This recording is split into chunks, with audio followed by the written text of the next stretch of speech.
السلام عليكم ورحمة الله وبركاته. تحياتكم العمدة بيومي.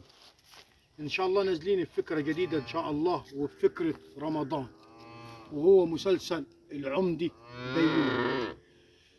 المسلسل يعتمد على كذا فكرة وكذا حلقة مدة ال30 يوم بتاعت رمضان. أديكم بعض المشاهد اللي هي في رمضان. دور العمدة الصعب، دور العمدة اللي بياكل حق الناس، دور العمدة اللي ماشي في التصالح والتسامح، دور العمدة اللي جميع الناس بتحبه، دور العمدة اللي هو ممكن مكروه في البلد وما ينفعش يبقى عمدة. يعني المسلسل يتحكم على ال30 حلقة. مسلسل العمدة بيومي. مسلسل العمدة بيومي يتكلم عن أفكار كثيرة، من ضمنهم زراعة القصب، من ضمنهم إزاي العمدة بيومي مزارع صح. وديكم أنتم شايفين، اللهم صل على النبي، عود القصب عند العمدة بيومي عامل إيه؟ عود، اللهم صل على النبي، تبارك الله. العمدة بيومي يتكلم في كذا حلقة، فإن شاء الله انتظروني.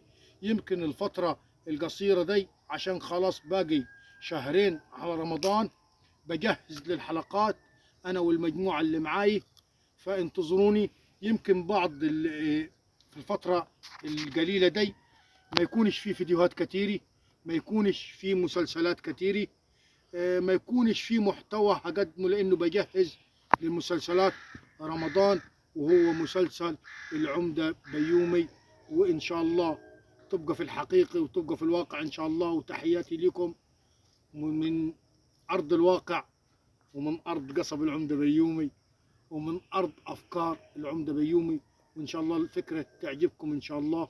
تحياتي لكم، وإن شاء الله يكون المحتوى يعجبكم إن شاء الله. إحنا بنغير بالفكرة وبنغير في المحتوى للأفضل، بنرقي من نفسي على كد إمكانياتي، وعلى كد وضعي، وعلى كد يمكن التليفون اللي أنا بصور بيه، بصور على كد الاستطاعة، ولكن الفكرة تكون فكرة صحيحة، الفكرة تعجب المشاهد، الفكرة تعجب الناس، الفكرة تدعم الناس. وهو مسلسل العمدة بيومي. ممكن العمدة بيومي يطلع بكذا فكرة.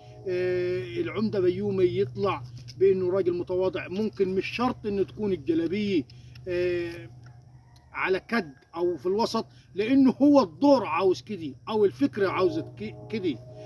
ممكن الدور بتاع العمدة بيومي هو بيزرع في أرضه وبيقلع في أرضه، بيوريكم إنه هو العمدة متواضع. العمدة مش هو إنسان زي كل إنسان، بيقوم بأي دور وبأي عيشته في محتواه، ولا مؤاخذة زيه زي أي إنسان. مش شرط إنه هو عمدة يبقى خلاص لازم يبقى الجلابية النظيفة، أو يبقى متكبر على الناس، أو يبقاش في التواضع أو في الاحترام. لا، العمدة بيومي ببيان، أو فكرة العمدة ككل، فكرة العمدة ككل إن هو الراجل معاه أرضه، بيباشر أرضه بزراعته، ويباشر أرضه بنفسه، وبيقلع ويزرع بنفسه. فممكن يبان العمدة بيومي في جميع المشاهد. تحياتي لكم، فإن شاء الله انتظرونا في الفترة الوجيزة. يمكن أغيب عليكم في إنه التصوير، ممكن يكون فيديوهات بسيطة نصوروا به، ولكن في فيديوهات إن شاء الله، ولكن فيديو محتوى العمدة بيومي في رمضان إن شاء الله. تحياتي لكم، وربنا يعود علينا وعليكم بالأيام بخير، وربنا يطول عمرنا وفي عمركم. مستنيين دعمكم ومحبتكم لجميع الناس. تحياتي لكم.